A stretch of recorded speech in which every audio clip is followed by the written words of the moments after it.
नमस्कार गुरुजी. माझे नाव मोतीराम साळुंखे. माझं वय 80 आहे. मी ठाण्यामध्ये राहतो.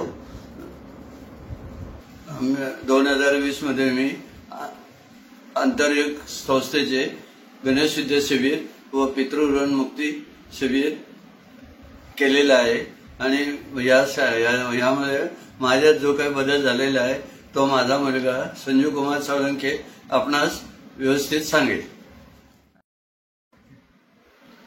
नमस्कार. पुढची माहिती मी माझ्या वडिलांच्या आरोग्यामध्ये काय जो बदल झालेला आहे त्याच्याबद्दल मी सांगतो. त्यांना डायबिटीज हा आजार होता. 2021 मध्ये त्यांची शुगर ही अचानक वाढली आणि त्यांना मग डॉक्टरकडे येऊन जावं लागलं आम्हाला सगळ्यांना.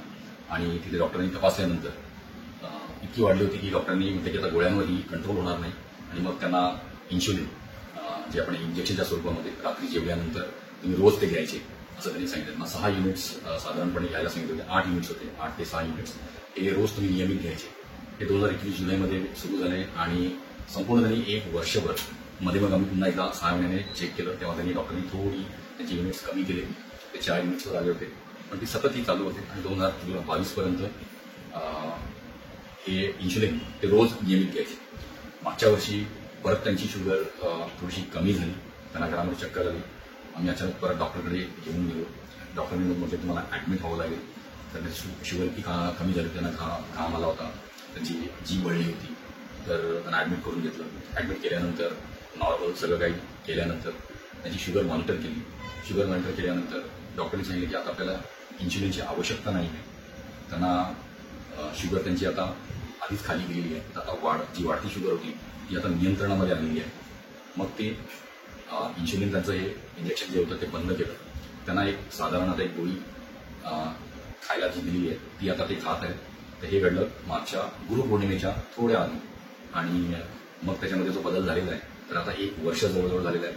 त्यांचं हे इन्शुलिन संपूर्णपणे बंद झालेलं आहे. ते नेहमीसारखे रोज चालायला जातात. त्यांचं जे जेवण आहे आहार आता नियंत्रित आहे आणि जे पूर्वीसारखा जो आजार म्हणजे आहार आहे तो ते खात आहे.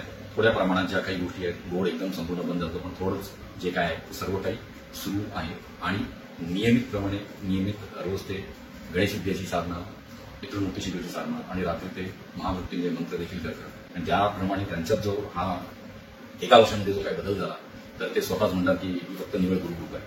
जर तुम्ही बघितलं तर हे हॉस्पिटलचं प्रिस्क्रिप्शन आहे. पाठीमागे जर तुम्ही बघितलं तर इथे त्यांना इन्शुलिन म्हणून पहिल्यांदा प्रिस्क्राईब केलेलं आहे. इथे वर तारीख आहे. ही तारीख आहे 12/2021 जुलैमध्ये 21ला आणि त्यांना पहिल्यांदा इन्शुलिन सुरू केलेलं आहे आणि इथून ते नियमित ते इंजेक्शन घेत होते. ही तारीख आहे वर्ष 2021. त्याच्यामध्ये सुद्धा त्यांना इन्शुलिन हे चालू होते. इथे जर तुम्ही बघितलं तर इन्शुलिन हे 4 युनिट्सवर आणलेले आहेत. 6चे त्यांचे 4 झाले होते. कमी केले होते. नंतर काही दिवसांनी त्यांना ते ऍडमिट करावं लागलं आणि ऍडमिट केल्यानंतर ही त्याची फोटोकॉपी आहे. ओरिजिनल आपल्याला मेडिक्लेममध्ये द्यावे लागतात त्यामुळे त्यांनी जमा केलेले आहेत. तर हा त्याची फोटोकॉपीचा पेपर आहे. त्याच्यामध्ये मग त्यांचा डिस्चार्ज कार्ड आहे. डिस्चार्जचा पेपर आहे. त्याच्यामध्ये पाठीमागे सगळी औषधं लिहिली आहे डिस्चार्ज केल्यानंतर. तर तिथे कुठेही इन्शुलिनचा नाव नाही आहे. त्यांच्यासाठी फक्त युक्लाइड नावाची जी गोळी आहे हीच फक्त आता ती टॅबलेट खातात शुगर नियंत्रित करण्यासाठी आणि त्यांचं संपूर्णपणे हे इन्शुलिन बंद झालं आणि हे फक्त गुरुकृपेमुळे झाले हे ते जाणतात आणि आम्ही हे सगळेच जाणतो की निव्वळ गुरुकृपा आहे. गुरूंची कृपा असल्याशिवाय काही शक्य नाही. खूप खूप धन्यवाद. ये आपकी भी कहानी हो सकती है. आइए अंतरयोग की जीवन शैली को अपनाइए. जीवन परिवर्तित करने वाले ज्ञान सत्र और शक्तिशाली साधनाओं का लाभ लेने के लिए अंतरयोग के लर्निंग पोर्टल को अवश्य भेंट दें. हजारों लोगों के दिव्य अनुभव सुनने के लिए अंतरयोग के YouTube चैनल को जरूर सब्सक्राइब करें और बेल आइकन दबाएं. चलिए हम सब आचार्य उपेंद्र जी के साथ मिलकर अपने भारतवर्ष को विश्व गुरु बनाते हैं. जय हिंद.